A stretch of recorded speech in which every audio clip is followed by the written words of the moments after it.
All right, welcome to the Sae Bae cast number 219 with Plundering. Plundering, how are we doing today? I'm doing pretty good. How are you? Doing phenomenal. It's a beautiful overcast morning right now. I'm looking out my window and I'm honestly very excited to talk with you today. You have a very, very, very impressive Skiller account, which we'll obviously get into.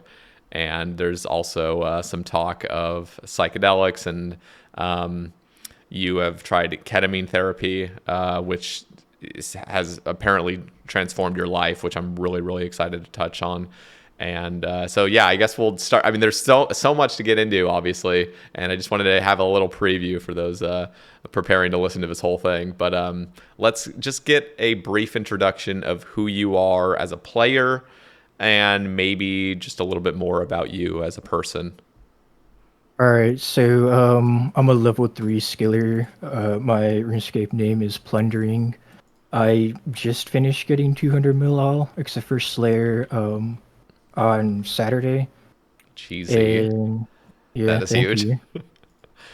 Yeah, so I originally started playing like during Christmas break of 2007, and I think I just like screwed around for a couple years at first, and then I got into like building pure accounts and PKing, mostly in free to play.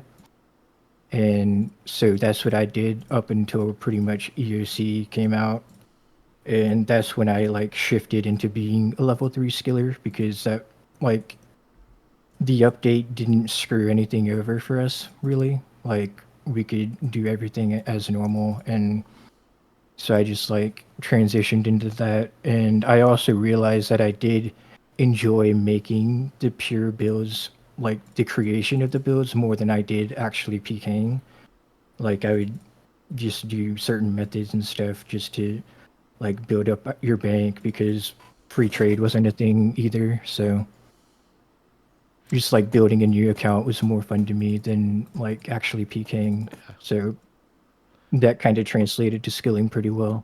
So when Shooting Stars was like reworked to be 7 minutes for every tier, I made an account just to like kind of, I don't know, exploit the update, I guess. I bought two bonds on it, and in 29 days I got 98 mining, just completely AFK pretty much. Oh my god. Yeah, just playing it on the side. And then I Nice. left it alone until I needed another account and didn't feel like starting from scratch, so I just continued that one for my new alt. Nice. Okay, so I have. This is always something I like to ask people with trophy account. Oh, I consider them trophy accounts. I guess just like other builds. So you are, for those that haven't looked you up, and for those logged in right now, just type in the name Plundering, and you'll see this impressive account where every single thing is 200 mil except for Slayer, and then of course the combats and HP. Um, Right. and let me just ask you because I feel like if I so I'm a I'm a gamer. I can game a little bit, but I feel like when they released the Max Cape, if I had built an account that wouldn't be able to enjoy the Max Cape perks or be able to enjoy all aspects of the game, I would have just been in a constant like I don't know how to describe it. I would just be constantly like wondering if I should like destroy the build and just become a normal account that has access to everything. Has that thought ever crossed your mind of like destroying the skiller build and being able to enjoy PVM, being able to enjoy combat, and being able to enjoy a max cape before going literally to 200 mil on all the skills? So no, not really, because like so originally the reason I liked skilling so much is because I just don't like Slayer and questing. So like traditional Slayer I just don't like for whatever reason. And I just need to interrupt. I just find that so funny that like the reason you did this is because you just despise Slayer and questing so much. It's not even about like, well, I'm assuming it's probably about the love of skilling as well. But it's just funny that those are the things that actually got you to do something that's crazy. Yeah, and it's funny now because like now I'm actually slaying and stuff, and I also have like 113 or 112 quest points on a level 3. Okay, So nice. yeah, Is that the max amount of quest points you can get? I think you can get up to like 116 maybe now, Hmm. but like I didn't do Lost City because I didn't want to unlock Zygomites just in case I end up doing Slayer outside of the wilderness. Hmm. Yeah, so yeah, just like some precautions just in case. Damn. So I'm quite impressed. And how long did it take? Like, when was this account made? And you said like just over the past couple days, you just got 200 mil. All obviously again minus Slayer. And also, how long will Slayer take to get to 99? I'm imagining that's your next plan. Yeah, so I this account is the same account that was my level 3 skiller in RS3. And then I'm not quite sure like the timeline if I started playing OSRS on this account immediately, but I know at some point I they released like free to play worlds without it being free to play. Like you still had to be a member, but you could play in a free to play world specifically for like free to play PKing. Mm. So that's what I was doing at that time. And then I was just like trying to relive the glory days, I guess, and quickly realized that wasn't like possible anymore. So ended up going back to skilling. I I was doing just like the basic base 50s and then base 60s, base 70s, and so on. And then I was at base 80s minus runecrafting, and that was when it was like only lavas or like you could do Arceus library or something. But that like kind of burnt me out, which is funny. Um, that was also a time where you had to like manually fill your bank spaces with trash items so then you could like bank quicker. So it was just like a whole process, and I just like couldn't be bothered with it. So I stopped playing for a while, and let's see, 2016 or 2017, I made an Ultimate Iron Man after like one of my girlfriends like broke up with me. I was like depressed and shit, so I made an Ultimate Iron Man because why not? And it was also free to play, Oh so no! Oh god! yeah, I it was like around the time that Automelogy was like making his like starting videos too, so that was like part of the inspiration. Nice. So yeah, I played that for about 3 or 4 months and like got 96th ranged or something and like a power amulet unlock, and I don't know, I felt like it wasn't something that I wanted to do long term, Mm. so I just returned to skilling. And I basically played off and on until around 2020. It wasn't right when COVID started, but like a little bit afterwards. I was living in an apartment, and it was like a really bad, like, it was just a bad situation. And so like, I wasn't just able to, like, I wasn't able to dedicate any time to the game. So I was just not playing until I moved back in with my parents in late 2020. And that's when I started just going off pretty much. I think I maxed just before one of my brief breaks, and that was in January of 2019. So I was maxed when I started playing again in 2020, and then I was I went with this same theme as before, going for base 25 mil XP, base 40 mil, and so on until I it was around GOTR release that the runecrafting minigame, and I got the pouches and the Ring of the Elements, and like I saw that mud runes were, they're pretty much exactly like lavas except 9% slower, and they profited. And back then, there were even more profit because TOA hadn't released. So the divine rune pouch like wasn't saving people space. Mm. Everybody was using mud runes for like venging and I think heal other for TOB. But yeah. So I was making like 1.5 up to 2 mil an hour doing that and only getting 9% less XP per hour than lavas. It was a fair trade off in my opinion. And did you have still like a ton of RCXP to get? Like, was that something you were holding off on until Guardians of the Rift release? Yeah, so at that point I was like base 40 mils, which is like virtual level 110. I thought it was pretty clean. And then I was when Guardians of the Rift released, I did the mini game, finished that, and I was planning on stopping at level 120. But I like a friend of mine just said, "Hey, if you continue, then you could probably get like a top 100 rank." And I was like, "Dang, a single digit rank would be pretty sick." Because it was only runecrafting and Slayer left at that point that had those available. So I just full sent it from 40 mil to 200. Nice. So was that your first 200 mil, or did you already have a few others? I mean, you Yeah, that said was base 40 mil, but were others? Had you already done them? that was my first 200 mil. Wow, holy shit. Yep. So this is a, I guess, separate little question, but I was just informed of this a couple weeks ago that there are actually account build high scores now with skillers and I think it's just one defense accounts. So Right. when I looked you up right before we started recording, I mean, you technically are the rank 2 skiller in the game. Is that correct? But you just don't have 99 Slayer yet to like prove it in a way. Yeah, in terms of EHP, I am rank 2, but in terms of like total level, I'm rank 16 because I don't have 99 Slayer. And there's um 10 people with 99 now with that are level 3 and also max total.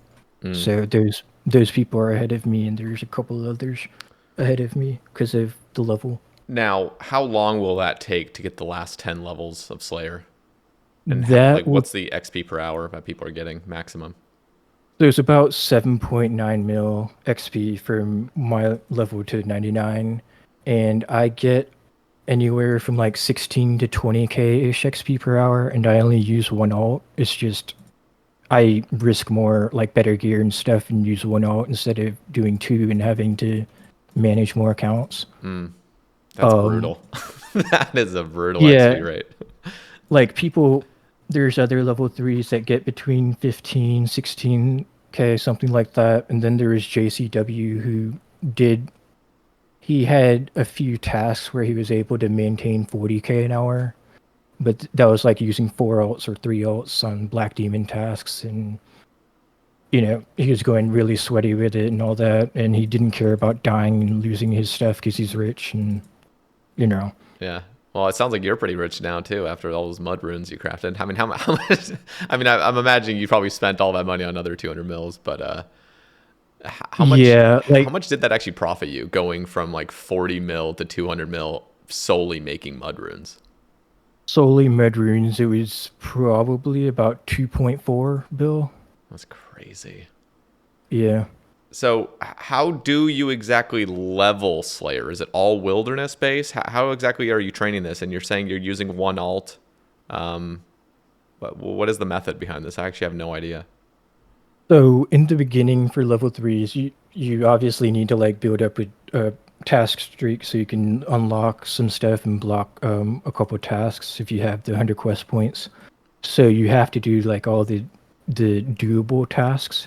And so for the single way tasks, you just use an alt with a Serp Helm and Toxic Blowpipe and Venom it, and then you just hit it once with your level 3 with the zero hit weapon, and then that like gives you the credit as long as nothing else does damage after your like zero hit other than neutral damage, which is venom and vengeance and recoil, that kind of stuff. Hmm. That gives you half kill credit, or it lets it give. So all right, so the way Slayer XP is given is 50% goes to the person who does the most damage, and 50% goes to the person who dealt the last hit. And that's usually the same person. But in my case, I just like, so since I did the last hit, I get that 50%. And then the alt, if it also has a task, we get the other 50%. Okay. And And is there any room for so is this through Partner Slayer or is this a this separate was thing? before this was before Partner Slayer. Okay. And for multi-combat tasks, it's different. I just use a four-tick weapon, the Accurse's Scepter, because that's the best four-tick. And basically sync up the hit spots. And that's it. You just have to hit on the same tick that the monster dies. Or, yeah, both hits have to hit on the same tick that the monster dies. And your level 3 gets half the kill credit. Okay.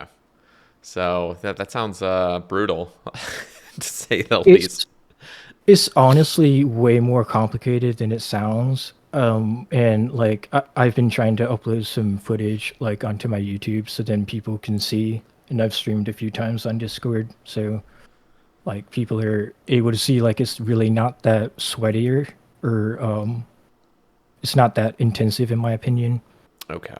So Yeah. do you I mean you just basically achieved 200 mil all is are you going to go for 200 mil Slayer or is that just out of the question? Like it's way too long.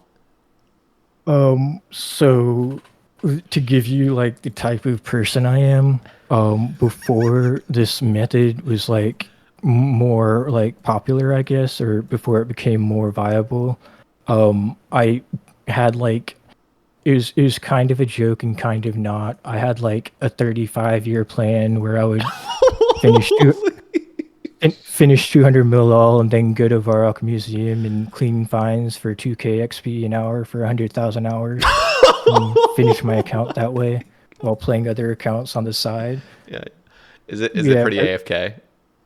it is. Okay. And yeah, and like I think 4 people or 5 people now have done that with this method by now. But yeah, um but now that method exists and I also like got a job and stuff, so I have in real life obligations, and so like I don't know if 200 mil is going to be on the table. It might be long term, like over 5 6 years or something, Hmm. but I'll definitely go for 99 and do like some post XP because I want to like see the difference in XP rates with the 10% chance of the repeat task thing. And I mean, I'm just look at it. I mean, you were expecting to do a grind that was 2k XP an hour, and now it's Yeah, 16 to 20k, and apparently you can even maximize it even beyond that. JCW, you're saying using 3 alts. Do you think that over the next few years that the Slayer grind for pures will be even further devalued, or do you think we're at a point right now where it's going to be pretty stable like this? I feel like it's going to be devalued in the same way that main Slayer is devalued. Like my XP rate is dependent on my alt's damage. So if they introduce more power creep, then my alt will be able to do more damage, which increase my XP rate. So I Okay. don't think it'll be like devalued in that sense, in like or I don't know what you meant by that, Yeah, but yeah, like in a new method, but you're just saying just over the course of like better gear and just pimping out yeah, tasks. I and mean, even like Hellhounds, for example, like that used to have like 5 spawns, now it's got like 10 or right, something. exactly. Yeah, that was so annoying. It was Um, bad. It's so much better now.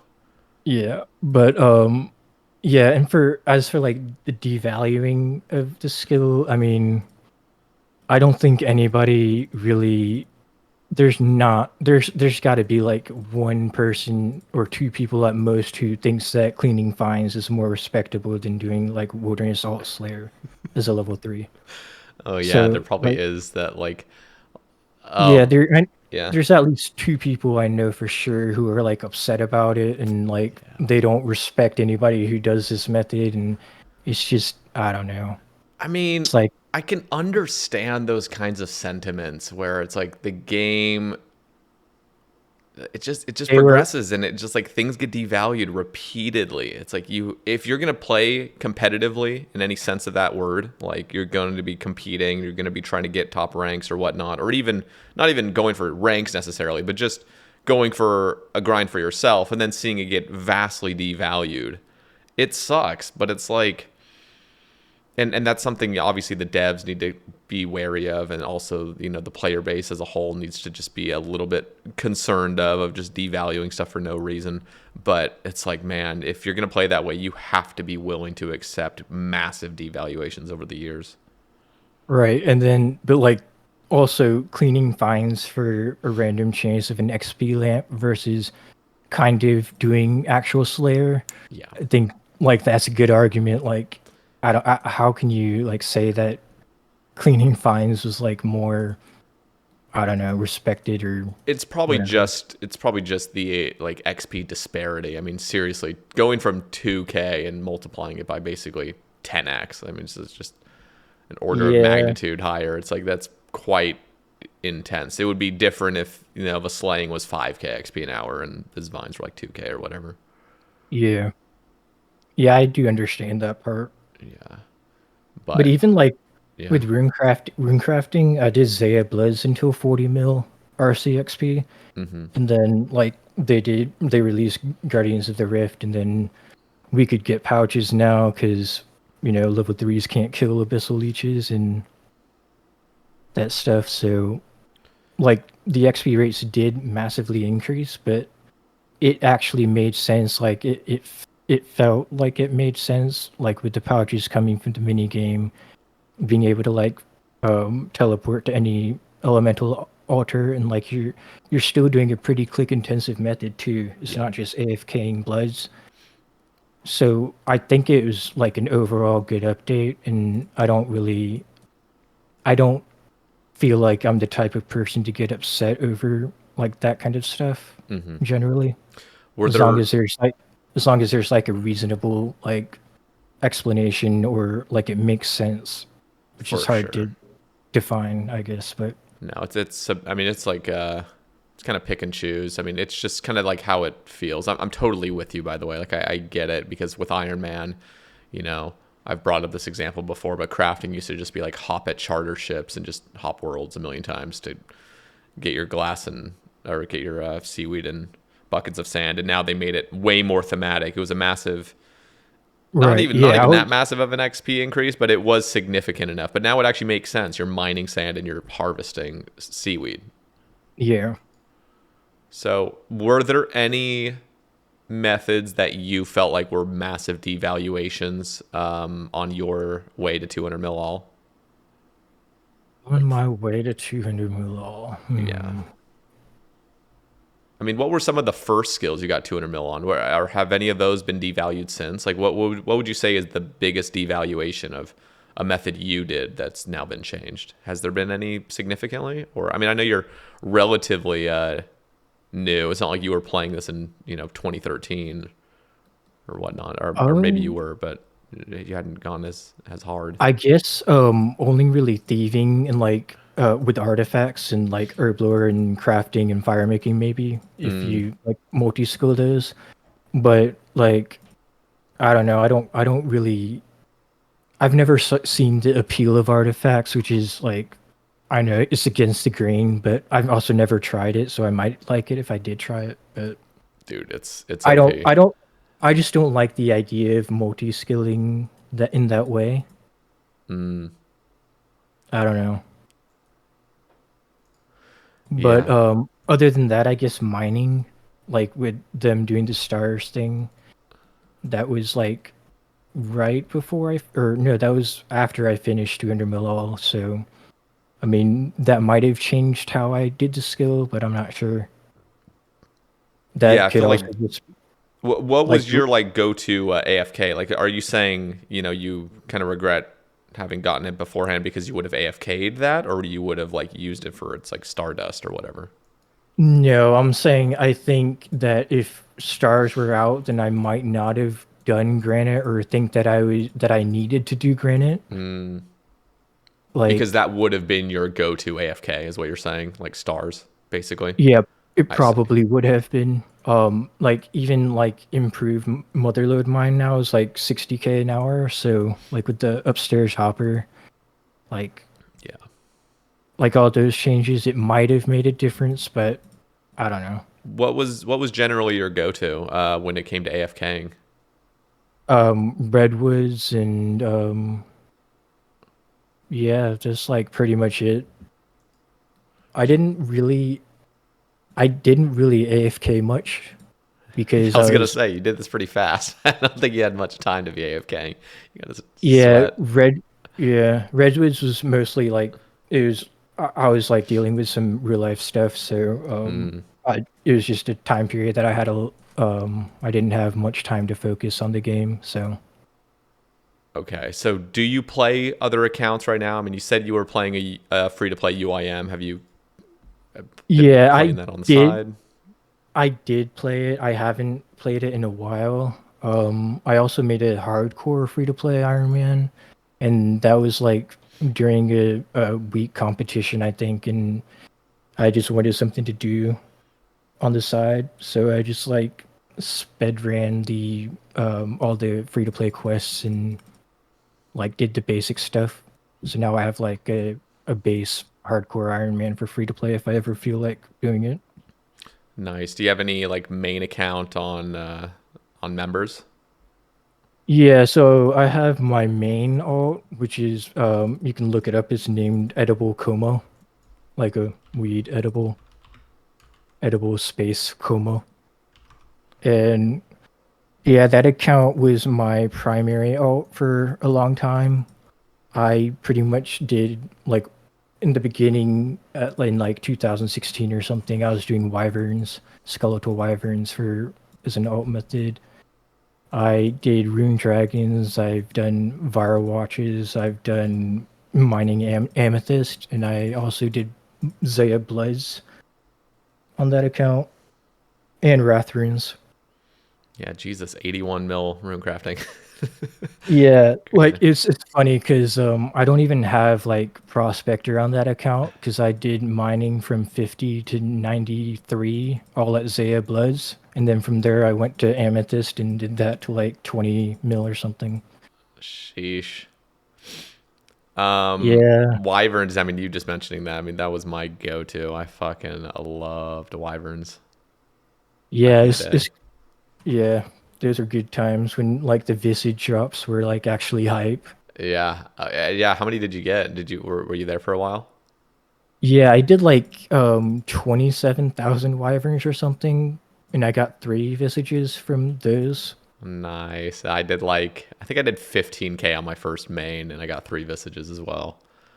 Nice. Got pretty lucky. But dude, that place was amazing. Like that was just home to me. And then were you there around the time like the Wyvern CC popped off, and you could like get runners to like get you potions and Yeah, stuff? I never did that though because I did the melee Oh, method. okay. So you're actually being So efficient. I was always that ranger with the broad bolts. Actually, yeah. I was the Giga Chad that would bring out the Odium ward when that was best in slot, Mm, and I would actually use my Diamond Ease. mm. So I was kind of balling out. I'm not gonna lie. Everybody else was using their broads, and I moved way beyond that. Yeah, I was doing the melee method and banking like every 9 or 10 kills Mm. or maybe that was rune dragons I'm thinking of, but so it'd probably be like 30 kills or something. And I Yeah, I would mean it just depends. Like, cause you were banking all the bones too, I imagine, right? yeah, those were like the lowest priority after I think arrow orbs and pure essence. Mm. Yeah, so like if there was a prayer potion dropped, then I would sometimes drop a couple bones to pick that up and then go bank. And this was back in the day where, what were you using? Hosta, you think, or were you using like a abyssal tentacle or abyssal Oh, whip? it was a tentacle and like bandos with a dragonfire shield. Hell, dude, those were the good old days. Damn. Yeah, with the fury too. God, like there was something really special about like end of 2015. Like that was the era I was kind of killing wyverns. Yeah, and I remember like just being there and skilling on my level 3 and watching Foe play his unofficial Iron Man. Oh, nice, nice. That's, real. so let me get your thoughts on like PVM. Are you in any way inclined to do some PVM? Was there ever times on your, um, level 3 that you were like, man, it'd be really fun to like go kill some shit, but I'm too like in the thick of skilling. Like, have you ever had those like, I don't know, kind of So cravings for I'm PVM? I'm not really a huge fan of PVM, which is I guess like really weird for no SRS player, but I don't like the randomness of it all, to be honest. Oh, Like, just rewards wise, you mean? yeah, it's just like everything really is like the loot and like the hits and Mm, everything's just all random and there's like it feels like there's less of like an end goal in sight to yeah, me that makes sense. and it's just less consistent progress, I guess. But I do like just killing AFK shit though. Like that's why I did like all those AFK moneymakers on my ult Hmm. because Yeah, you that's a get like difference of yeah, you PVMing get for purples and stuff versus just yeah, you get to see your getting like consistent loot profit. tab. Yeah, see your loot tab like slowly stack up and it is like pretty consistent over a long period of time, kind of. Yeah, I do like PKing kind of. I recently started getting back into it. Like I made a free to play appear and then I like converted it into a 50 attack G Mauler. Just did some bounty hunter on it. Nice. Would you say you're any good, or are you just kind of like pretty casual at it?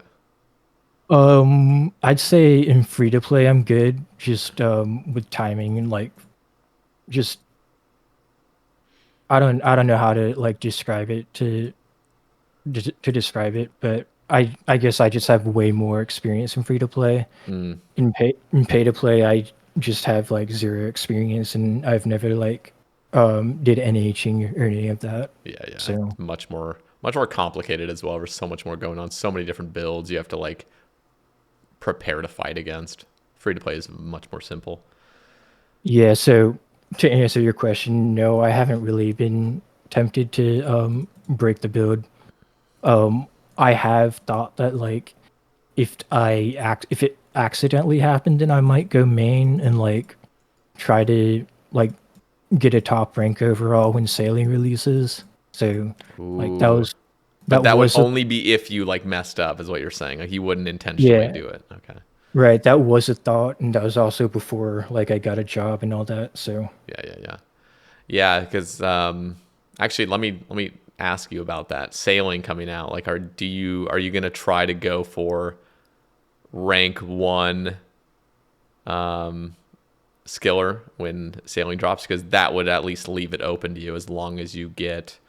What would it be? It would just be like getting 200. Well, I guess it's getting 200 mil a sailing first, but then on top of that, it's also passing JCW because JCW is also going to get 200 mil sailing. It's also passing his Slayer rank. Do you have right. any like motivation to like be passing JCW? Do you think if you started getting closer to him, he would start picking up the pace? Or Yeah, yeah, I definitely think if he thought that I was a threat, then he would start doing some here and there. Like I know he's more focused on his content creation stuff, but he's definitely competitive enough that he like just go all in on Wilderness Slayer, and I think that's decent content anyway. So hmm, nice. Yeah, that's yeah. So sailing though, I mean, are you were you against it for it? What so are your thoughts? I initially voted no to a new skill, and then when they pulled the three, I voted for shamanism. I Mm, just like the theme of like the spirit realm and also the gathering plus processing aspect of it of the skill. And yeah, but like now I'm pretty positive, I guess, about sailing. I don't think it's like gonna ruin the game or anything, and I'm excited to see what they end up releasing. I'm mostly excited to see like how the Barracuda trials are gonna turn out. It's supposed to be like some like racing your ship against NPCs, and I think it could be like similar-ish to Sepulcher. So that would be cool if that was like the best XP rate and like the most intense and like actually fun gameplay. It'll definitely be like if you're going to be competitively sailing, like trying to get XP and trying to go for ranks, that's what you're going to be doing basically 100% of the time, I imagine. Barracuda Trials. Yeah, I definitely hope so. I really don't want it to be like Cargo missions. yeah, like yeah, that would also just screw me over completely probably being level 3 compared Oh, to yeah. mains, Yeah. just depending on like areas that you have access to. It would be really fascinating to see Barracuda Trials or just sailing in general have a really high skill gap, but also be fun. Because I'm not gonna lie, Yeah, like it's pretty simple to make things fun in like a you're a one by one entity that you're just moving across a tile plane. But like as soon as it gets to this weird ship movement, I mean, I I'm not gonna lie, I'm pretty doubtful of the possibility for it to truly be like engaging and not clunky at all. It's just I just don't see how they're gonna manage that. But who knows? I would love to be pleasantly surprised and just be like, okay, they nailed it, and Barracuda Trials is super addicting. yeah, I feel like sailing is like way more complex than they thought it would be to develop, just especially with the movement stuff and the physics behind everything. Oh yeah, totally. Yeah, and like even like they've brought up draw distance as well. And that's another thing I wanted to bring up was like I don't think we're gonna get sailing until after they've released a C++ client with HD and increased draw distance in their own plugin hub. Yeah, yeah, I would Like agree with that. I can't see how they would develop sailing and then have to change that based on their new client or how that's gonna work. But like I feel that it would make more sense to be on the new client so you can like take full advantage of all the new features and stuff. Mm-hmm. Yeah, I think I'm kind of with you where it's like I'm excited for it. I try to remain optimistic for sailing. I still have some worries, of course, but yeah, it should be fun, I think. Just having something drop. I mean, to be fair, we're going to have a lot of beta testing beforehand, so it's not going to feel like Christmas Day exactly. As long as you get Right. involved in the betas, you're going to have some sort of experience with it. But on actual release, it's going to be pretty cool just seeing everybody out on the docks, getting on their Yeah. ships. And I'm really hopeful that, because I'm not going to be the competitive type that's going for 200 mil all or even racing to 99 per se. I just want to have a good time with the boys. Like, I hope there's some methods where you can just get on a ship with other people and get some like passive sailing XP just hanging out on the boat doing random stuff. Yeah, that would be cool. I mean, like mineral dredging, I think is called. That looked like pretty AFK and it was a combination of mining and sailing XP. Yeah, that'd be chill. Yeah. So, what was your favorite skill to 200 mil, and what was your least favorite? I feel like the people that go for 200 mil all, they seem to. And this isn't everybody, of course, but they seem to think every skill is kind of the same, and they're down to just do whatever. Ultimately, it's just clicking. But are you a player like that, or are you more like, no, I hated this skill and I loved this one? So construction is definitely my least favorite because you're just like always active. You never have any downtime and like you can't like respond to messages or anything. Oh, and you didn't have left click, did you? Did you do it before left click? I did the last 100 mil of it with left click, Okay, that's but good at least. even with left click, it's hard to like respond to messages and stuff. Hmm. Like whenever you open like a menu or something, then it just stops your typing. So then you have to like Oh yeah, you're right.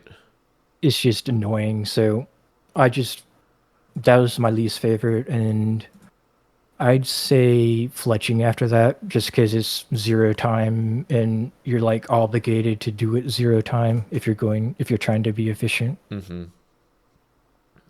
What did you do that through? Like, what were you mainly fletching with? So I think most people do like between like mithril and amethyst darts, but I was doing dragon bolts and bolts are fletched the same way as darts, except they give less XP per. But since like if you compare dragon bolts to mithril darts, they're about the same XP per. So I was doing those in like slow buying and slow selling, and I was able to like to pay for it for less than 3 GP per XP was like the end result.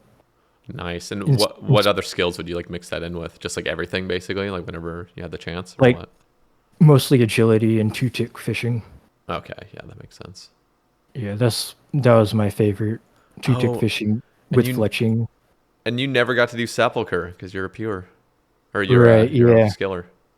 Yeah. Damn. So okay, well let's hear this. What were your thoughts on the agility XP buffs? So I I feel like it was a minuscule update like to the rates and everything that I don't I and they didn't give like a real reason for it, so it felt just weird. And then I I don't know, I just it was weird to me, but I also benefited from it. Like it I wasn't that was like one of my last skills. So or it was my last skill to finish, and I had like 60 mil XP left in it when they were doing or mentioning that they were going to do that. So you were like, all right, that's all right with me, even though it doesn't make sense to you. It's like send it. I f- Yeah, and it, like, but then also yeah. wilderness agility. I like wilderness agility now. Like the GP is good, and it just keeps you more on edge. It's more fun than just doing RD roofs. So Oh yeah. No, it must have been. I guess technically it's way out there in the wilderness. So even if you are 1,500 total and not like on the 1,500 total yeah, worlds, it's like you're not going to see many people, but you I probably did see definitely a few, right?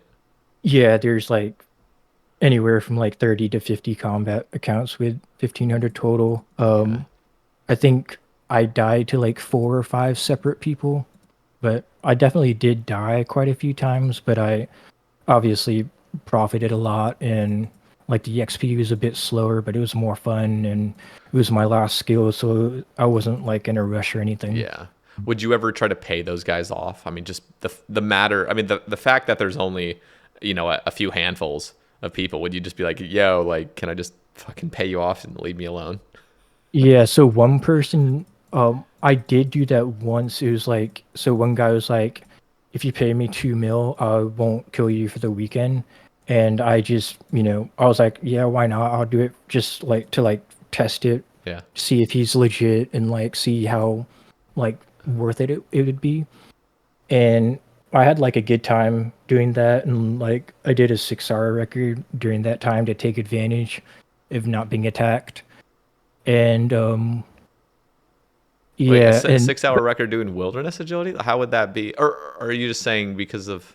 Actually, yeah. How yeah, would that because work? so he was like the only person who was really active at that time. Yeah, yeah. But I With mean, like the record itself wouldn't already just be faster, oh, so this was before RD got the buff, but Wilderness had gotten its buff. and it was So better. What? yeah, Actually, I don't Wilderness actually know what wilderness agility is at 99. To be fair, I was doing it it earlier on. it caps out at like just under 70K or just over Oh, 70K. okay, But that's assuming that you don't die at all. okay. Yeah. So at the time, it was better than the 63K RD. That makes sense. Um, yeah. And but then after that weekend, he was like, "Okay, from now on, I want 20 mil per week," and I was like, "Nah, no thanks." Yeah, he was just trying to, he's like a drug dealer, man. Yeah, He was yeah, just yeah, giving me a good deal for the first weekend. yeah. Get you addicted to it. Get you hooked. Yeah, it was smart, but Yeah. See, that's. I wonder how many people he has like doing that. I mean, that's in a way, it's kind of smart. Just make an account that's like, you know, on that level of like you can be that guy that annoys the hell out of people out in the wilderness and just Mhm. get payments every week or so. On that topic, Yeah. um, you've mentioned the hardcore main man mode Yeah. before, like several times. My plan, if they do that, would be to make a 1,500 plus, or maybe even 1,750 total account with high defense, high prayer, and high HP. Just catch chins 24/7 and supply them to the people running top. And then you can like Ooh. transfer it to OSRS, it'd be like easy bank. You never Oh, die. oh yeah. You would make an absolute killing, bro. That depends Yeah, though if there's 1750 total worlds on this kind of thing, you know? true, very true. But also, it doesn't matter because if you're so tanky for a specific combat bracket, then nobody can attack you any or kill you successfully anyway. It's true. I mean, the wilderness in general on a hardcore main man world. I mean, that is terrifying because Yeah, you know that if you die, it's not just you lose this stuff. It's like you're out. Like that whole account's gone now. As yeah, long as you're basing it off the way I was describing hardcore main man mode, because some people, see it as like they hear hardcore main man mode and they think it's in the main game where you're just a main that's has one right. life. But I like the separate server idea. Yeah, the fresh economy. Exactly. That that's like the main appeal for me. Yeah. Did you hear though my well, one of the problems with it that it was eventually brought up after, months of me kind of talking about and just hyping it up was one of the biggest issues with that will be the DDoSing. Yeah, I mean, I don't know. Like, I feel like so DDoSing was a problem before because the people who died dropped their stuff when they died, Yeah. and the people who were DDoSing were able to profit off of it basically. Yep. That wouldn't be the case with hardcore main man mode. So it would be purely for griefing, And you and I know don't people know. purely grief.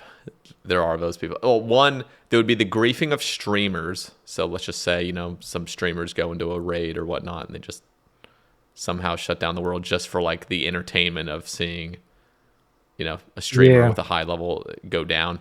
But then on top of that, there still is wilderness stuff. Like, so yeah. if you were to be in the wilderness, you could DDoS a world. It's just like that's easy money as well, you know. Yeah, I don't know how I'd feel about that. And would the PKer get like the entire person's bank or something? Yeah, I Or mean, if would they killed them, I mean, well, no, they wouldn't get their bank. Actually, that would be a really interesting thing to. I don't think it should go that way. yeah, because that just encourage it more. Yeah, I think it should just be whatever they were carrying is the thing that's looted, and then their bank's just destroyed. In But fact, then that'd be again, better for the economy as well, too. everybody's going to be bringing their best in slot into the You're wilderness right. Yep. because why bring less tankier gear? Exactly. Higher chance of dying. Holy hell. I'm just like thinking of how intense it would be out in the wilderness. Literally everybody's geared to the fucking gills. Based on, anything they have, I guess. It's not like everyone's going to be having ancestral. Ancestral is going to be the craziest rarity ever, but Who's it going to be like 10 bill OSRS? oh, more than that, dude. I mean, you got to keep in Yeah. mind because if it had the group hardcore restrictions where Cox is dangerous, Yeah, bro, true. that shit would go crazy. I'm still so obsessed with the idea. It's just that fatal flaw of it, of the DDoSing. If it was somehow to navigate that, it would be like the perfect game mode in my opinion. But like that just totally stains it. Yeah. Yeah, that does Unfortunate. suck. So I want to talk about your history with depression and with ketamine therapy that you said you had about 8 months ago. So Yeah. I don't know if you have a sort of story to kind of tell beforehand of how you suffered and then what you did to finally kind of navigate that and how your life's been since. So, basic, I guess like the best way to start would be to explain like how the ketamine works and like how they utilized it in the therapy sessions. So basically, it puts your mind into a state that it becomes more malleable, and you can like form new connections, and that essentially allows you to like change your way of thinking. And like, I guess there's like some things that just had me in like that just had me like in a state of despair or something like like life just wasn't like worth it, and I was just basically waiting to die, I guess. And yeah, so that I guess that kind of follows along with like the whole 100,000 hours for 200 most Slayer thing. I was just gonna, do nothing except for play. But yeah,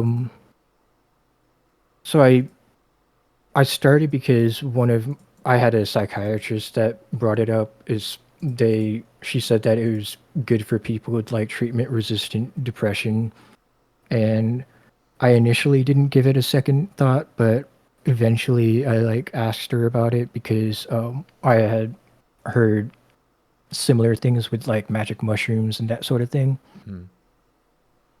So yeah, I ended up going through like a 2 month long like process to make sure that I was like qualified for all that, and insurance paid for it because like you had to like meet specific qualifications, like try at least two different types of drugs.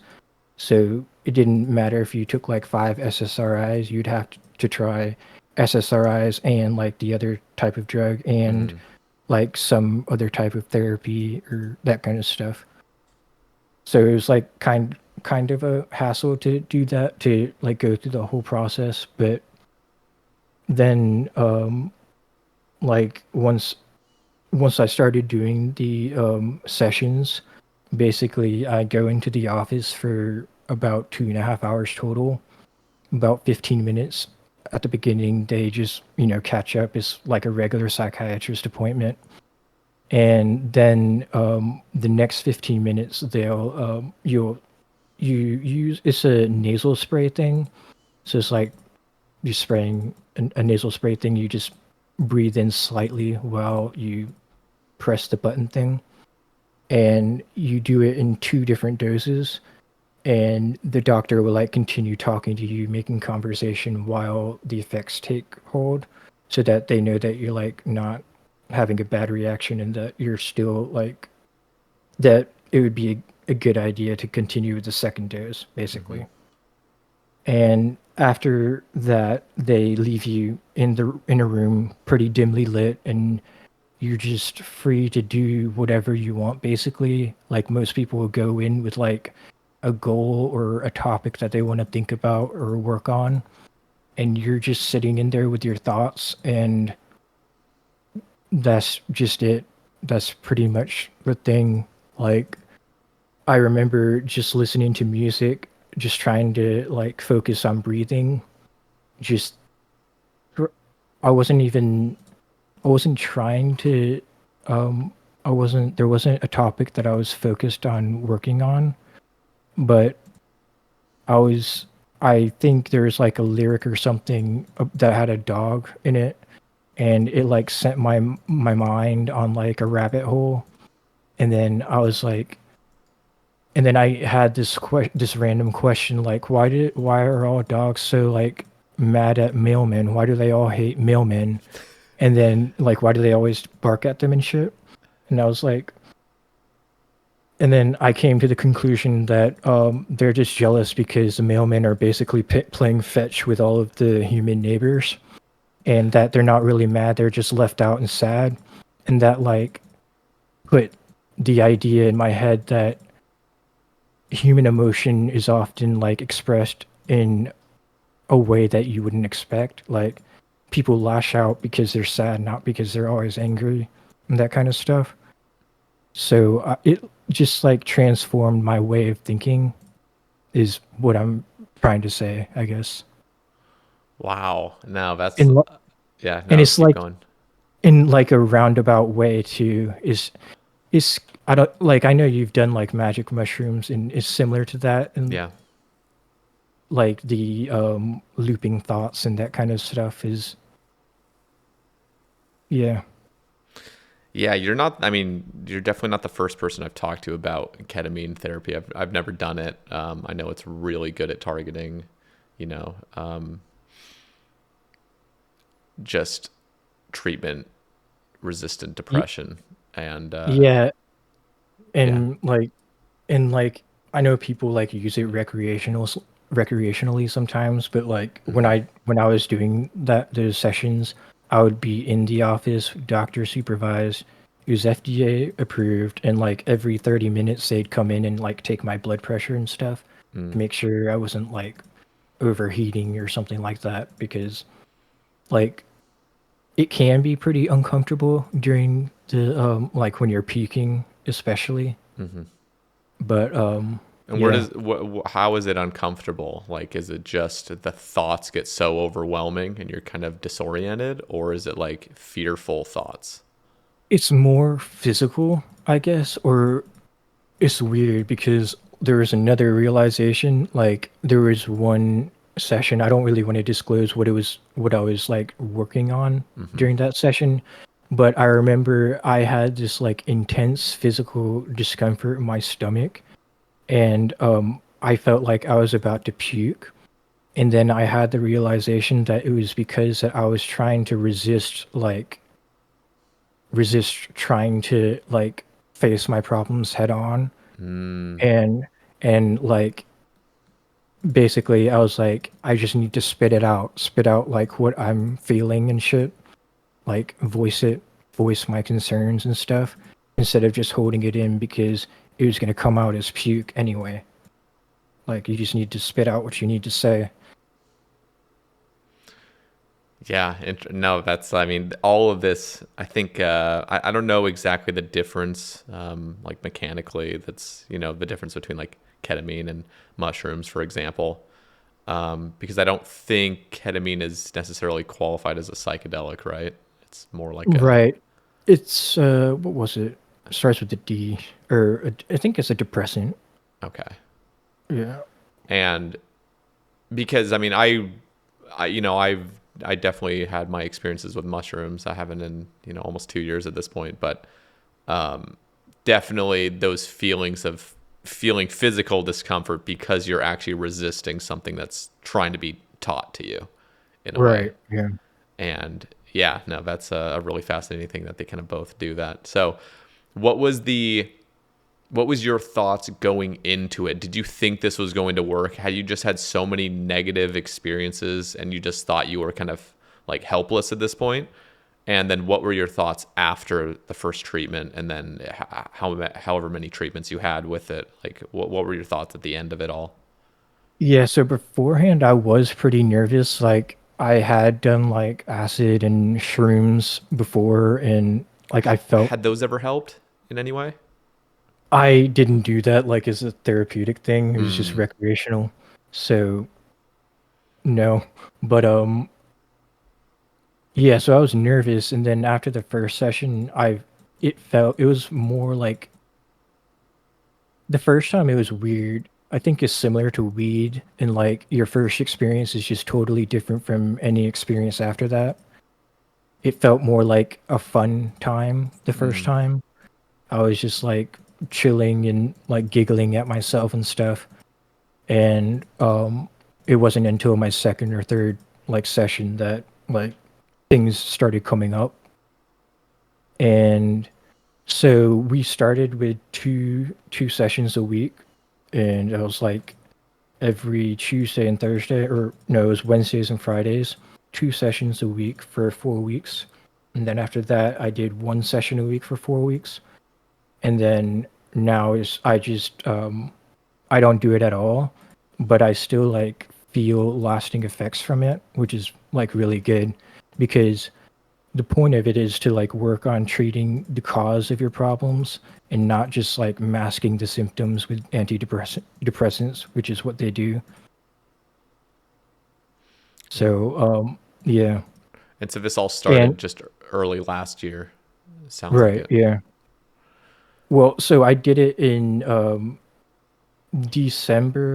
November through December in 2023 Mm. for 1 month, and I took a break from it because of some real life like stuff that was going on. Then I went back again, and my last session was in like July of 2024. Mm. And at this point, I can just call them up and ask for an appointment, and they'll just like make sure that there's nothing like wrong with any medications or any like legal issues or anything. So then they can like legally allow me to come back, and then I just do like a maintenance session, which is Mm. what they call it, and just go in for a day. Like I could do it once a month if I needed to, but for now I've been fine. That's amazing, man. Like, and so, how has your life changed because of it all? And I also want to ask, you brought up like the dog and the mailman sort of story. Was there any other transformative sort of thoughts that you had that like really changed your perspective on life? It's hard to like I know like you can definitely relate. Like it's hard to explain a psychedelic experience to somebody Mm-hmm. that's like like there's a reason there's a saying that's like you had to be there. Like you had to be there to you had to like be the same person Yeah. as I was in order to like fully understand. And language can But never capture it either. right, yeah. Um I'm sorry, what was the The other first part of question was just like, how has it changed your life and just your okay. view on life in general? Because you were saying beforehand, I mean, it just felt like life wasn't even worth living in a way. Yeah, so like there were things that like my mom was diagnosed with breast cancer and she's fine now, like she's in remission, but like that would have been like a time that I feel like I that could have like brought me down even further, but just I guess like the mindset that I had after those experiences allowed me to like take that and like try to make the most of like the time that I had while like she was recovering from surgeries and stuff. And like also during that time, like there was a lot of tension between my dad and I. Like, everybody was stressed out because of the diagnosis, and we ended up getting into like a physical altercation.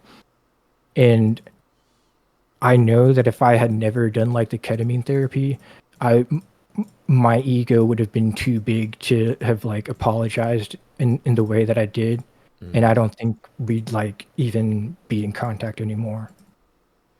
Wow. And I need to ask this just because, I remember after one of my experiences just thinking about how much RuneScape played in sort of kind of masking my problems. And it wasn't that RuneScape, was any sort of negative tool necessarily. It was just the way I kind of coped with my own depression. Did you ever Yeah, have any feelings toward that? Like, how do you feel toward the game? Again, going back to the 35-year plan, do you see RuneScape in a different light now, or do you still, you know, f- I definitely yeah. see it in a different light, and and I do still enjoy it, but and I feel like I enjoy it more now because I have less time to play. So like the time that I do have, I like make the most of it. Hmm. So yeah, and yeah, I definitely know like RuneScape is definitely like my coping mechanism. I just used it as like an escape, not to just not have to face reality. But yeah, now I'm like working and stuff, and I have like some kind of vague future goals and plans that I want to do outside of the game. So That's it's amazing. definitely yeah, it was definitely a positive experience for me. That's cool. Yeah, no, I find it so fascinating that there's like these drugs that can completely transform how you think, and like you were saying, it makes your brain malleable enough to create new like neural pathways. Yeah, like I also listened to a podcast and it was some doctor who used to specialize in like anesthesia, Hmm. and they were back then when he was practicing that, they used to use like morphine or I think like I forgot what drug it was, but basically they compared patient different sets of patients that had morphine or the traditional painkiller compared to using ketamine as the painkiller, and they found that it wasn't that the patients who used ketamine were feeling less pain, but they were tolerating it better because their brain allowed them to cope with it. And Mm. that's what like sent them on this like research spree trying to figure out what it actually does to the brain and not just use it as a painkiller. Interesting. Do you think, I mean, have you noticed just in the past, 7 to 8 months that, it sounds like it still has that lingering effect. Do you see it wearing off and you feel like, months from now you'll have to kind of re-up, or do you feel like you've really kind of implemented what you learned from that and you feel like you'll be pretty much good? I I feel like I'd be pretty much good, and unless like a very close family member died or something, I feel Mm. like I could pull myself out of like any hole. And yeah, yeah, if I needed to, then I could go back, and I'm sure it would help me just as much as it helped me before. But yeah, I just don't really feel the need to at this point. That's cool, man. Honestly, like it makes me happy that this kind of stuff like has helped completely transform your life. So, Yeah, I'm just really like grateful because I didn't even know it was like a thing in my state, North Carolina. mm, So yeah, and it was free too, just with insurance. that's Like just amazing. yeah, Medicaid took care of it. You just So, had to let me you just ask. had Sorry, yeah, sorry, I was cut just you gonna off. say you just had to like try different types of medications and Yeah, you had to meet therapies. all the criteria. Yeah. So, now, do you think, because obviously there's obviously some potential harms and things that can happen with these kinds of drugs, especially if you're not like mentally stable. Do you Right. think that these lessons that you learned from this could have been learned through just talk therapy and things, or do you think that the experiences you had truly were like, um, I don't know, sort of like I feel you need, like yeah, like you needed them. I feel like I did need it. Like it's like you said earlier, like words can't describe or words aren't enough to like to convey things that need to be said. Hmm. And I needed to like have that experience in order for it to have made a lasting impact on how I thought. One of the things I noticed was, and again, my only experiences really are with psilocybin, and it felt very spiritual. Did you have any sort of spiritual element to this? And did you feel like you were in the presence of anything like higher than yourself, or was it all kind of this internal kind of It thing that was was you? yeah, it was just internal. There Okay, wasn't any spiritual element. interesting.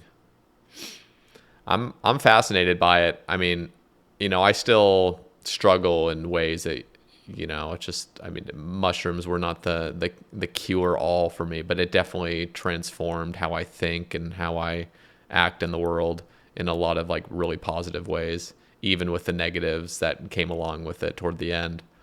But yeah, no, I just find all this kind of stuff fascinating, and I'm really hopeful about the furthering of like research with these kinds of psychedelics and other medicines that can just change people. Because I mean, nowadays, I mean, there is such an epidemic of just like depression and anxiety that people suffer with, and Yeah. it's sad to see. Like, I don't know where, genuinely, I don't know where I'd be as a person without having done psychedelics. Like Yeah. I actually say that like honestly. Like I think the amount of good it's done in like helping me see the world differently is like something I wouldn't have gotten anywhere else, I don't feel like. So, Yeah, it's definitely like a special experience to have. And yeah. it sucks like you can't do it like recreationally anymore. Like Mhm. it has to be like in a doctor setting nowadays because of like people, cutting things with, fentanyl and that kind of stuff. So Yeah. just the It's risks not, are yeah, I mean there's other risks beyond that. I mean just addiction. I mean, I've heard of yeah, people with true. ketamine addiction where it's like they just do it so often. It's like they're getting their Right, yeah. The isn't there like addiction bladder problems as well if you like do it too much, I've heard. I think I've heard of that, but That's probably yeah, like super addictive people, I guess. Like if you take it Yeah, way I too think far. it's like I think it's the feeling of your brain just being an open. It's just so like it's so easy to influence, I guess. Like Mm, you can use it to like teach yourself some. You could use it like really well if you had like I guess like if you weren't an addict to it, like you'd have to like obviously be able to like control yourself and all that. But yeah, I wasn't really worried about becoming addicted to it because it was in a doctor setting. for sure. They didn't give me any to take home or anything. It was Mm, like all controlled. They had you sign a contract every visit that you wouldn't drive that day because that affects like the government funding that they receive. Like mm. they did everything like by the books because that's how much like they believe in like the therapy and how influential it can be on people. Yeah, I mean, so I live in Oregon, and a lot of this stuff. I mean, there's psychedelic treatment centers where you can just do mushrooms basically and have like in a clinical setting.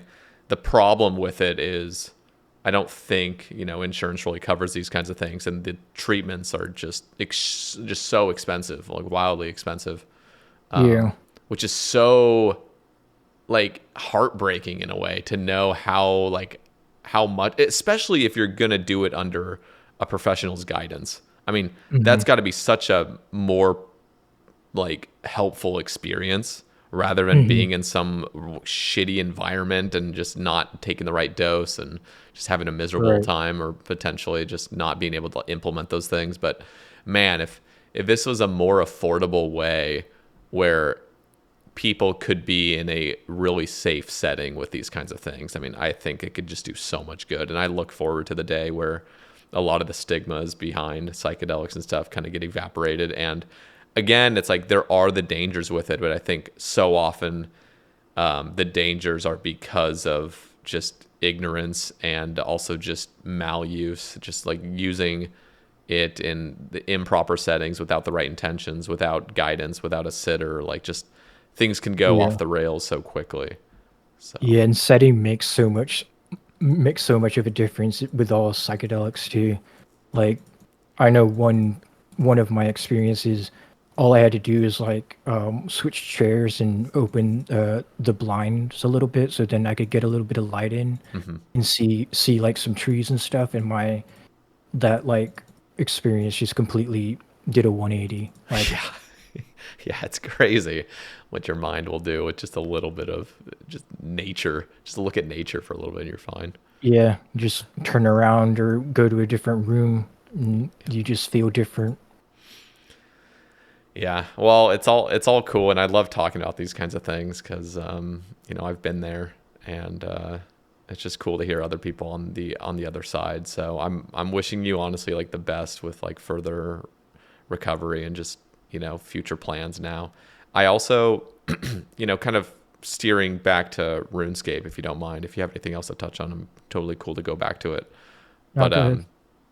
I want to talk about burnout versus more sort of attractive goals. Like this is one of the notes that you kind of had talking about more important obligations and burnout in general when it comes to RuneScape. Yeah, so like I feel like the word burnout is, or it at least used to be, like way overused. Like you could have somebody who got like a promotion to a new position, so they're busier at work, and everybody starts calling him a burnout because he's doing less, like he's getting less XP.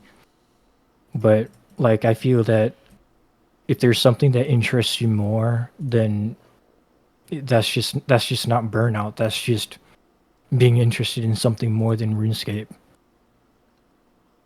Like I don't think it's that like you know Yeah, no, I'm totally with you. It's like, oh, he's burnt.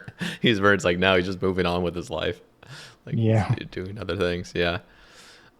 like I grew up playing baseball, so I Yeah. played from like I was 6 years old until my senior year of high school, And like during the seasons, I was always like, I would, I would just get so into like trying to like make sure I was getting outside, getting exercise, keeping like my body like in good shape and all that. And I would just, let RuneScape fall to the side, play here and there, or not at all. And like when I had the X that I mentioned that caused me to create a Ultimate Iron Man, like I was spending all of my time with her. I wasn't playing the game. Just just was doing what was giving me like the most joy, I guess. Yeah. I want to also touch on just your thoughts overall on skilling. One of the things that I've touched on ad nauseum at this point is Gnome Cube, and what I see Yeah. as a potential for that helping sort of narrow the division between like super super sweaty skilling versus very very casual AFK skilling. So I want to hear your take on that and just your overall thoughts and maybe the pitfalls of skilling, or maybe some things that you disagree with and you would like to see improved, and things you think where skilling really thrives.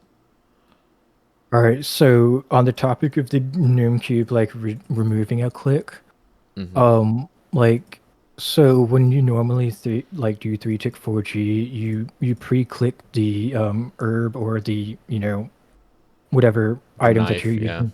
Yeah, and so that's like not even.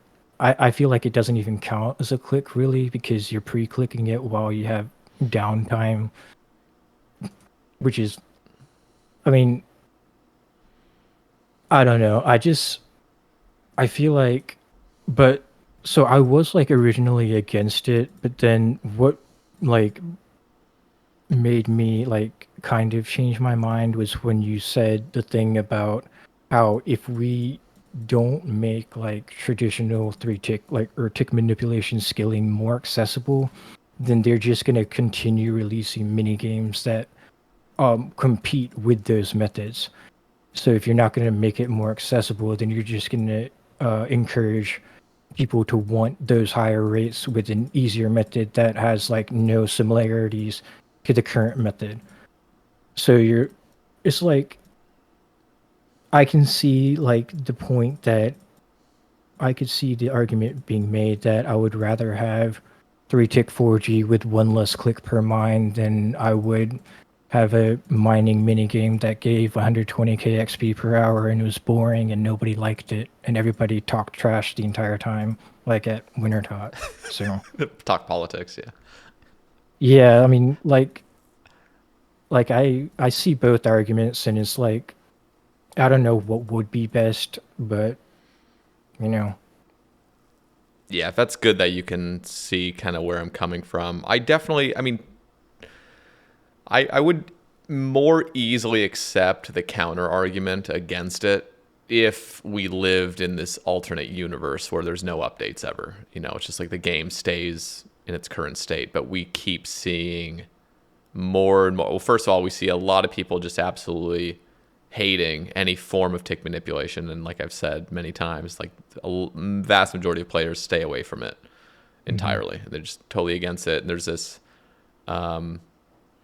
It's just and honestly, there's a good reason for it. I mean, doing something that click intensive long term. Don't get me wrong. I mean, if you're going to be a player like yourself or any other person going for 200 mil all, you kind of just fucking pick yourself up from your bootstraps. And you're just like, I have to do this. It's like it's not even a choice. It's like you did 3-tick 4G, and it was just like I just have to do it. So you just accept it.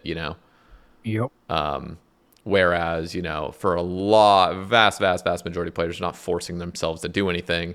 And when you play with that mindset, you do 20 minutes of 3-tick 4G and it's just pure agony. It's not an enjoyable thing to be doing. Yeah, they're And just playing the game the way it's meant to be played for fun.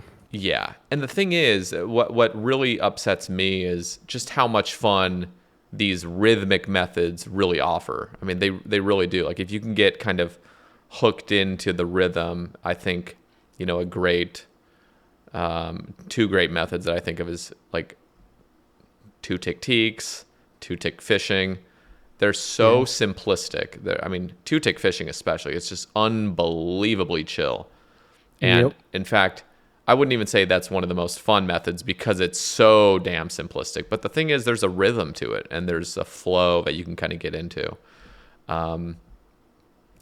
Something like this is something I brought up definitely on several casts this year, but thinking about like 1.5 tick teaks. If you had the strategy of 1.5 tick teaks and that kind of flow in the movement, but you didn't have to deal with just the sheer amount of clicking, that would be one of the most addictive methods ever. If it had nothing to do with like pain tolerance or just like wrist discomfort, and all of it was about mapping out which tree you're going to go to next and kind of paying attention to how many logs you got when that tree was chopped down. Like there's so many cool, intricate elements to the method, but ultimately so many people just avoid it because of just how much clicking you need to do. It's just out of Right. control, and there's so much dropping that needs to be had. I mean, 1.5 tick teaks is, even if you were to introduce a gnome cube, like, yeah, that's going to help, but there's just so much damn dropping you need to do. And so that would be another discussion I'd love to have with, I've already had that discussion with other people, just getting to the point where we start focusing on the fun of skilling. And there's so much fun with these high level methods, but the clicking just totally just drowns it out with just obnoxious clicking. That's just so pointless. Yeah. So I feel like the dropping part is like the thing that turns most people off. It's not Hmm. like the extra click to start the action. So I feel like that would be like the better route to go. And then also I know I've heard you mention things like being able to create your own deposit boxes kind of for certain resources. Yeah, So instead of dropping, you're just depositing. And I feel like that alone would make people more willing to do tick manipulation methods. totally. Like, and I also agreed with like darts and I think Fe Poppy. Hmm. They were talking about how like you should start with easier tick manipulation methods first, like two tick fishing. You don't have to do anything to start the action. You're just clicking the spot and dropping. Or you can do three tick chins where you don't have to drop anything at all, but you do have to do the knife log or herb tar. Mm. So then you can like do both of those, get accustomed to them, and then introduce dropping as well afterwards with three tick 4G and the knife log action. Yeah, I mean, dropping will always be technically more efficient, even if you were to add a storage thing, because you're just Right. getting zero tick loss. So I think that will always be there, but just narrowing that disparity between just having to run fucking 30 seconds to a bank to bank things like that, it's just out of control. Yeah, and then I'm sure there would be people who try it because of the ability to bank, and then they decide that they want to get a little bit better XP rates and Yep. start dropping stuff instead. Yep. Totally. Yeah, no, I just want skilling to get to a better spot, and I want skilling as well to just really try to lean into the rhythmic aspect of it. And I have all these like visions of it. It's just so hard for me to really illustrate it through words. And I'm also not an artist, and I'm obviously not a game dev, so I can't just like kind of map it out sort of and just have like a little beta test. Like, look how much fun this would be. I've been talking a lot about, I won't talk about it here, but just the agility method I've been kind of thinking of in my mind, where everything's just rhythm based. It's just clicking on click boxes on a certain timing. Something so Mhm. simple. It's not wrist breaking in any sense of the word. And it's more satisfying because you're actually clicking on click boxes rather than sepulcher, which is a lot more movement based, which don't get me wrong is satisfying, but I think Yeah. there's something extra satisfying about actually clicking on a click box that has an animation to it. So it feels more like Assassin's Creed, where your dude's actually like bouncing in a way, not just running, Yeah. random diagonals and stuff. So, That actually reminded me of that the cast with Mod Husky. He was saying how like he had to figure out a workaround on how to code like doing the firing a grapple over an obstacle or oh something. yeah, yeah. Yeah, that was I think that was Mod I was Ash even that talked about that. Or was it Husky or? Well, I think Husky did Sepulcher, like he Yeah, was a. Ash talked about that, I think, though. For some reason, I'm like, that's Oh, clicking to me. But it also might have been Husky as well, though. I think Ash touched on okay. that briefly. Yeah, maybe it was Ash that like figured out the workaround, like just to Hmm. just make it an obstacle. But yeah, so I feel like if there was something that could like be kind of sepulcher like, but then instead of clicking on the tiles, you're just clicking on objects which drag your character Hmm. towards like the right tile, and you just have to be like clicking at the right time. Yeah, no, there's a lot. There's a lot that can be added to this game that can really make skilling enjoyable and fun because dude, it's like so much skill. Many bosses you're not doing for 200 hours. Right. There are some bosses, of course, that you just get unlucky on or whatnot or raids, but like you have skills that if you want to get to 99, I mean, you're doing it for a couple hundred hours, and something like rooftops, I'm sorry, that's just not going to scratch the itch of like engagement. Don't get me wrong, I'll run the rooftops. I choose to do them on Sae Bae cast, so I'm just not even thinking about it at all. But Mhm. like it's just rooftops. There's nothing fun about it. You're just there's no time. There's no timing. There's no skill expression whatsoever. Just click on the next thing whenever you want. Just it's Yep. just like what is this? Like this is horrible. This is actually horrible. Um, Again, we all just kind of accept it, so we don't even see the alternative. So we're just like so a lot of people. It's the same thing with like Giants Foundry being released, and I'm just like shitting on it. And people are like, "That's not that bad." I'm like, "Dude, it could be so much better, though." It's like you got to see how much better it could be, and then compare Yeah. what we have now. And it's like, yeah, I don't know. I would, I would just love to have I don't know, just have the ability to like fly out to Jagex and just somehow insert my brain into one of the devs' brains and just be like, can you just like do what I'm thinking right now? I just want to test it out. It could be a fail potentially, but I'm sure this would actually go down very well, and I think a lot of players would enjoy some of these ideas I'm thinking of. But it's just I'm not a dev, and really plugging it into the game is a big process. Even something as Yeah. simple as like some click box agility. It's because so much of it is not just the click boxes and the timing, it's also the animations. It's like there's so much fun that's had in video games over animations, and kind of like even something like in RuneScape where there's animation delays where it's like you've clicked on the click box and you start running and then it catches up Bro, with your that's running. so fun. I It love is. that. It's the rubber You run band like effect. Yeah, you run like three or four tiles at once in one tick. Yeah, it feels fucking great. And there's so much to that actually makes a method more enjoyable. Just the visual element. I mean, think about if you were playing a game like Elden Ring and it's just like the animations are just not there. It's just, you're not actually seeing your guy do some crazy fucking parry or some crazy dodge. It's just all jank. You're just reusing the same animations. Like that would actually eliminate some of the fun, even if it was the exact same game. And Yeah. I mean, Uh, even this is the last point I'll have before I let you jump in. But it's like even with rooftops, even if there was no such thing as time, if rooftops were the exact same, but when you click on the obstacle, your dude is actually in this non-stop run up to it. Your guy doesn't fucking stall for 2 seconds at the edge of the cliff and then jump and then stall again for 2 seconds and then run to the next thing and just stand there awkwardly and then jump and everything looks jank as fuck. If they were to just clean up all the animations and make it so everything's a little bit quicker and there's this seamlessness with everything, that would just feel immensely better. yeah, I was gonna say like with Blast Furnace, I like the timing of that when you're like withdrawing the ores and switching gloves if you don't have 99 smithing. Like that's like you get the immediate feedback when you Yep. do it correctly.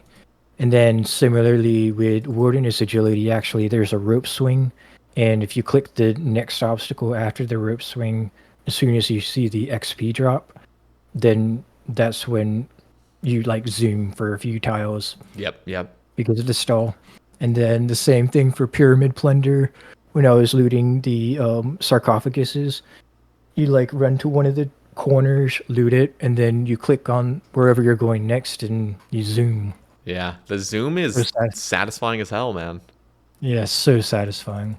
And they gotta lean into that a little bit more. It's just something really nice about the clunkiness of this game. There's some clunkiness that's really good, and then there's some Yeah. clunkiness that's just like agony. I mean, Pyramid Plunder's got its own issues that I have problems with. One is just how painfully slow and sluggish it feels to just be looting urns. Like, I'm sorry, that's just like they could clean up Pyramid Plunder. Don't get me wrong. I know a lot of people love. I mean, your name is literally Plundering, so I don't want to shit on it too hard. But it's like you got Pyramid Plunder that could be genuinely cleaned up so much to make everything feel snappier, to make things feel less of a headache when you're just constantly failing the fucking urn for the 8th time in a row. It's just Yeah. like, I Jesus mean, Christ.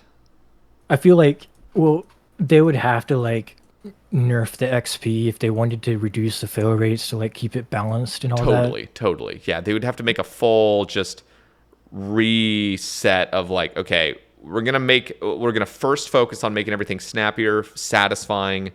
Just everything across the board just feels better. So every little nuisance that feels bad, like, trust me, it's so easy for a player to recognize what feels bad long term. You just do Right. something subconsciously. There's these elements of like something you're about to do, and you're like, I hate this part, and you're not even thinking about it necessarily, but it's like subconsciously, it's like, this part sucks. And it's if you could just Yep. like map on everything that really sucks, clean it all up, and then rebalance the XP for that. Like, oh, that'd be great. I feel like there's just so many little things that bother me that it would take a lifetime to fix all of that. And then there's the risk of like them fixing or inadvertently fixing something that I actually liked that was jank about the game. Yeah. No, you're right. It's a complex issue. It's a problem, and the worst part is like so many people are so apathetic. No, it's not even apathy. It's just straight up like they just don't care. Like, I mean, I guess that is the apathy, but it's like they also don't even know what they're missing. Like, if they could see Right. the difference between one thing versus the next, they'd be like, okay, yeah, this is probably better. But you also have, this is like counterintuitive, because even if you made a genuine improvement where people, if you had released them at the same time, like, let's just say you had Pyramid Plunder 2.0 versus Pyramid Plunder and Pyramid Plunder 2.0. If you just released them both at the same time, nobody's ever done Pyramid Plunder before. And it would be very, very distinct right there. But Pyramid Plunder 2.0 is just, it feels much better on every front. But as soon as you get people used to something and then you give them something new, there's just inherently a problem with it because it's not what they're used to. So even if you made Yep. drastic improvements of something, you also have to be so fucking careful to not make too many improvements, because then it's like a foreign thing. So Yeah. it's just brutal. I do not Really, envy being the devs. yeah, it's a really delicate balance. Yeah. But I'm still hopeful.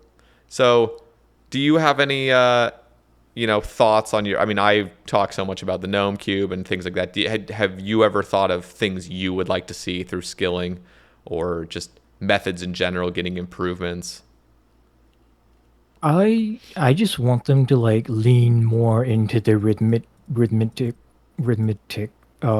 like aspect of skilling.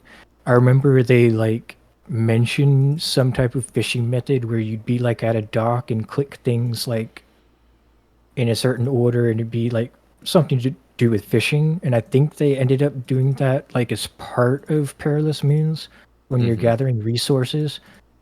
But like I feel like just leaning into things that just feel good, and it's hard to like describe what that is.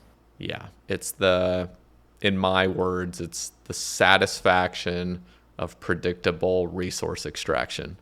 It's Yeah, like, but and then it's just like even something as simple as banking, like if it's not an even number of tiles and I have to walk for the last tile, then yeah, it just bothers me, you're and right. they can't fix that for everything Yeah. because like yeah, They, yeah, the one thing they could fix is if they, instead of having a bank chest, have the banker, because then at right, least you're yeah, still not even there yet. Like, the very tick you've arrived, the bank's already opened.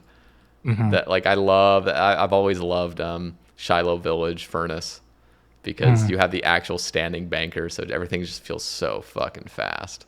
yeah. It's great.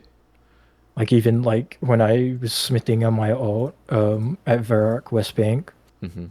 you just click on the banker instead of the bank booth. You use the bar on the anvil so you can Yep. smith faster. Same with Prif. Prif, you're clicking on the banker itself and using the bar on the anvil. It's a little bit more effort, but it's just a little bit more satisfying. Yep.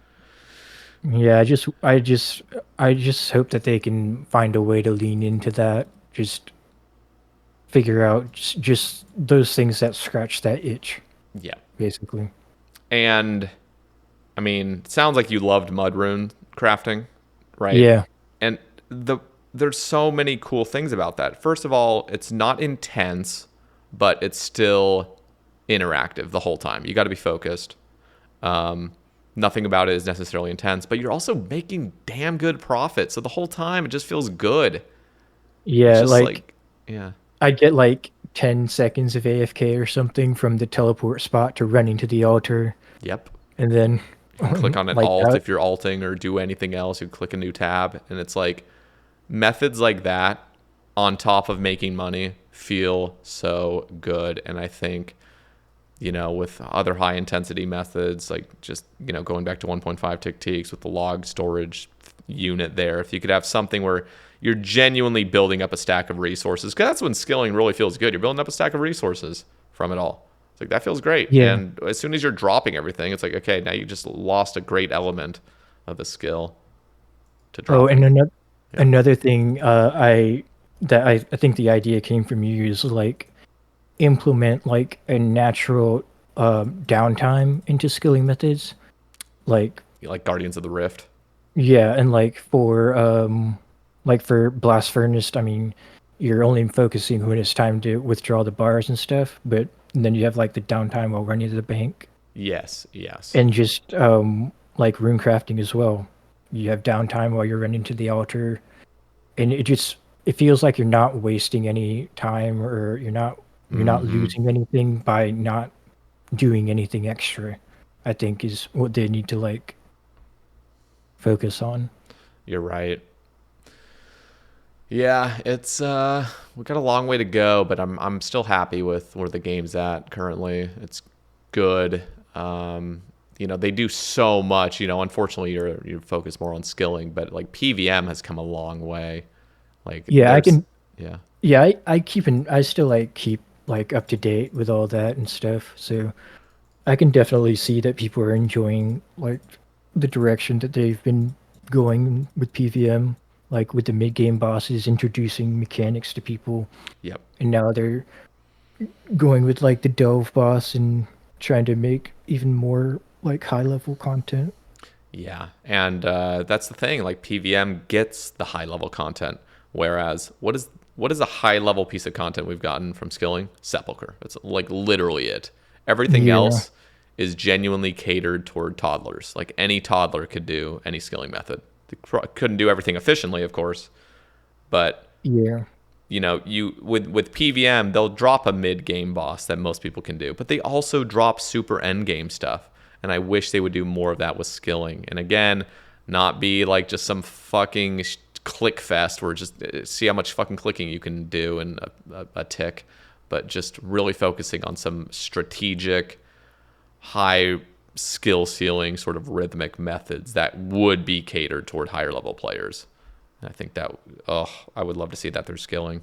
It's a tough thing to do because a lot of skilling is more gathering and stuff. And, oftentimes the examples I bring up are like the non-gathering and the non-bank standing skills, like agility or thieving. Like those are the two outliers, in my opinion, that really have so much room to grow. But hmm. it can be done with pretty much all skills. It's just you got to think outside the box.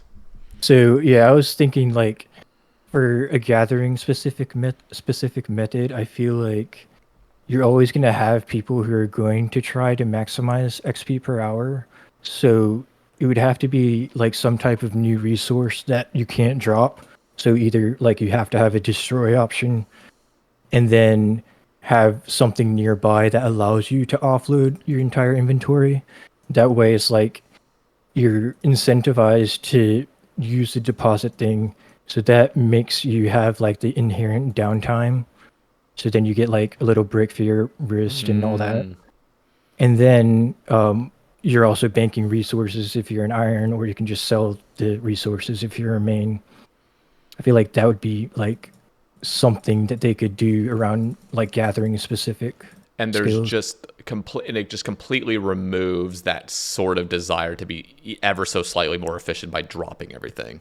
It's just like, no, Right. it's just out of the question. You got to go. And I love what they did with Guardians of the Rift, where they have that little like deposit pool thing, where it Mm, just yeah. you just click it and it's deposited.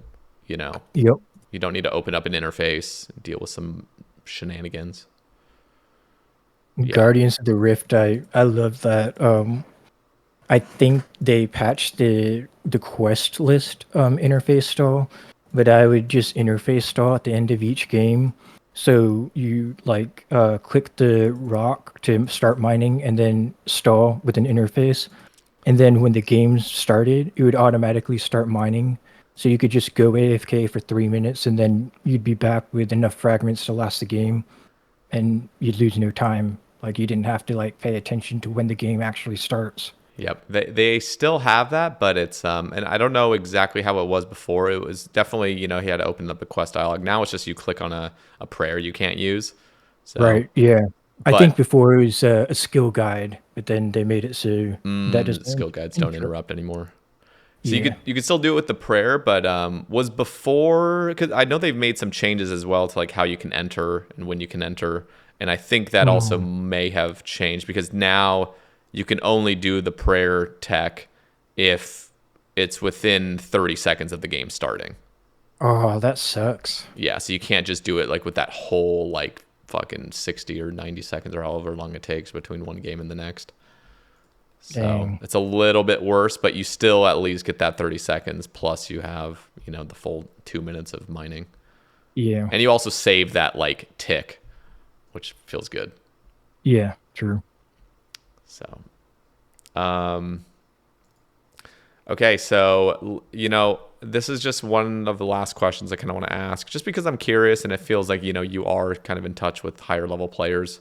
I just want to ask this because I've asked several others. Who is going to be the new rank one overall after sailing drops?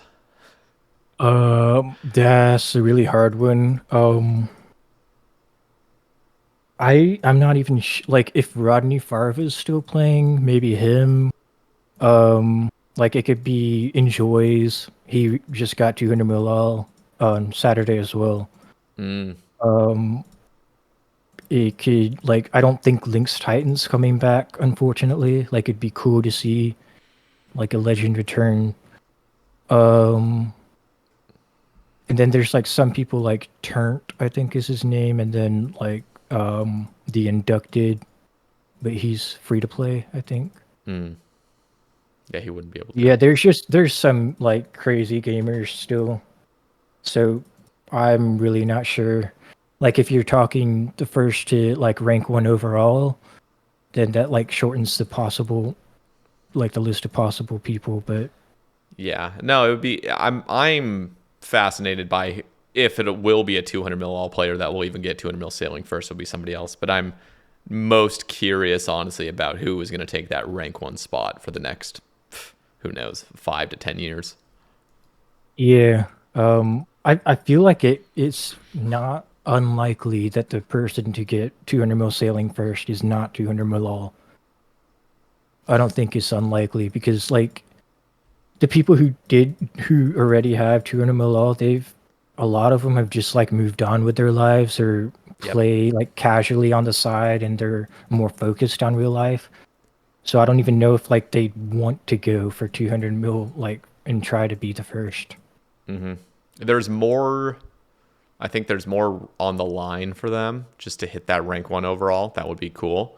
But at the same time, you're right. So many have burnt out. So many, and the other thing is, so many 200 mil all players were more like marathon players. They weren't Right.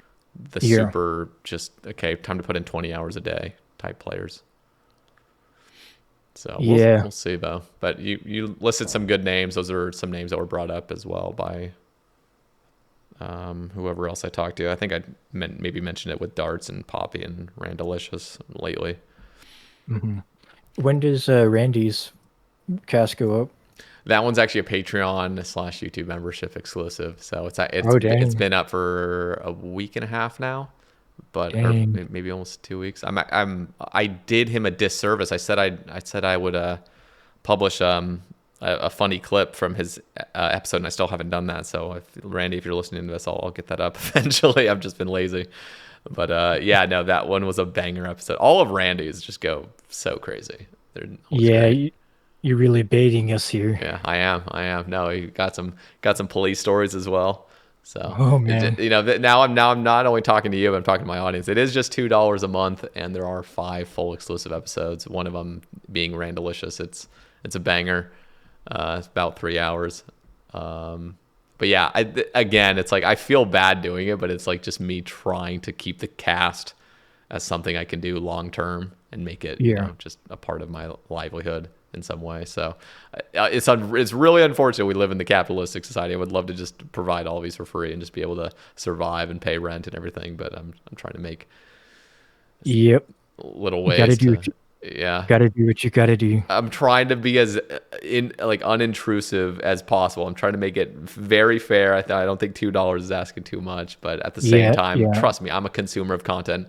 I don't want to be paying YouTube memberships and going to people's patrons like or Patreons. It's like, I do it with some creators, but I definitely understand how unappealing that can be. But Yeah. hopefully I for like the active listeners, the ones that listen to most episodes, I know those are mainly the ones that are kind of like supporting. I'm trying to build that more active sort of listening audience.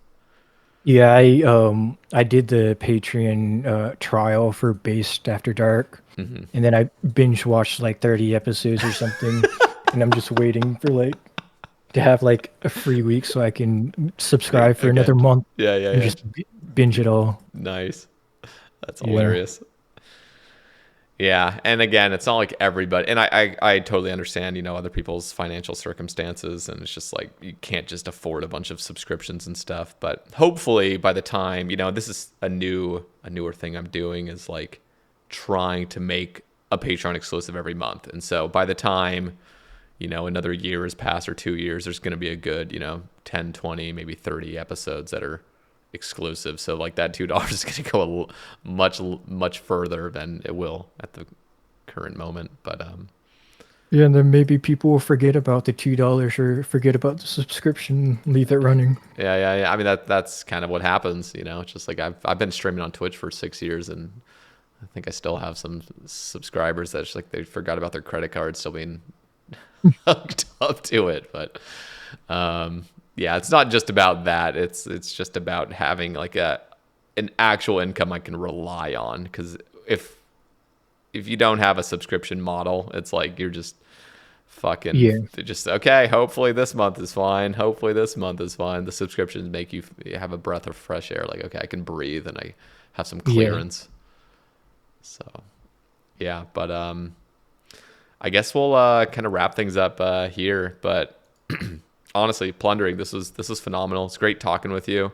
Very down to Yeah. earth, and I'm honestly just happy with how like honest you were with some of the things that have gone on with your life. And honestly, huge grats on 200 mil all. I'm rooting for you for getting 99 Slayer, of course. Thank you, thank you. Do you have like a YouTube or a Twitch at all? Yeah, I have a YouTube. I've started recently posting like some gameplay of just Alt Slayer so then people can Okay. have like an idea of what it is. I don't have that many videos aside from that, but yeah. Okay, cool. Well, I'll have that linked and I'll have your Twitter linked. Anything else? Nope, that's it.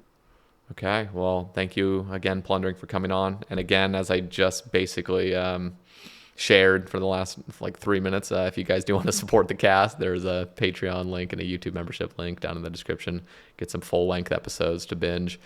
And that's it for me. So we will catch you guys in the next one. Peace. Yep, see ya. Appreciate you having me on.